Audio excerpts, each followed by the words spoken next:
गेल्या वर्षी पहलगाममध्ये दहशतवादी हल्ला झाल्यानंतर पंतप्रधान नरेंद्र मोदी यांची बिहारच्या मधुबनीमध्ये एक जाहीर सभा झाली होती आणि या जाहीर सभेमध्ये नरेंद्र मोदी यांनी केलेलं भाषण प्रचंड गाजलं होतं. या भाषणामध्ये मोदी म्हणाले होते की आम्ही दहशतवाद्यांचा शोध घेऊ, त्यांचा माग काढू आणि त्यांना संपवू. हा इशारा फक्त दहशतवाद्यांना नव्हता, इशारा होता दहशतवाद्यांच्या समर्थकांना आणि त्यांच्या म्होरक्यांना सुद्धा. या भाषणाला आता 24 एप्रिल रोजी 1 वर्ष पूर्ण होते आणि भारत आणि पाकिस्तानमध्ये या भाषणाची पुन्हा एकदा चर्चा सुरू आहे धुरंधरच्या निमित्ताने. आता धुरंधर सिनेमाच्या निमित्ताने भारत पाकिस्तानमध्ये वातावरण बऱ्यापैकी तापलेलं आहे आणि तापलेल्या वातावरणामध्ये ठिणगी टाकण्याचं काम केलं आपले लष्कर प्रमुख जनरल उपेंद्र द्विवेदी यांनी. पुरीमध्ये जगन्नाथ मंदिर आहे आणि आपले लष्कर प्रमुख तिथे दर्शनाला गेले होते. दर्शन घेतल्यानंतर जनरल द्विवेदी पत्रकारांशी जे काही बोलले त्याच्यामुळे पाकिस्तानची कडी पातळ होणार आहे.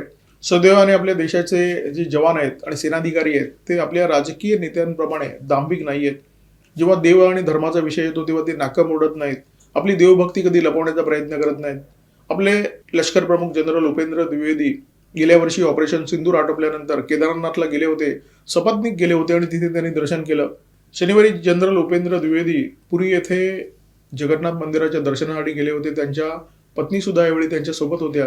दर्शन घेतल्यानंतर पत्रकारांनी त्यांना गाठलं आणि पत्रकारांशी संवाद साधताना ते जे काही म्हणाले ते अत्यंत महत्त्वाचं होतं आणि त्यांच्या विधानामुळे त्यांचं केदारनाथमध्ये झालेलं दर्शन आणि जगन्नाथ पुरी येथे झालेलं दर्शन वेगळं ठरतं.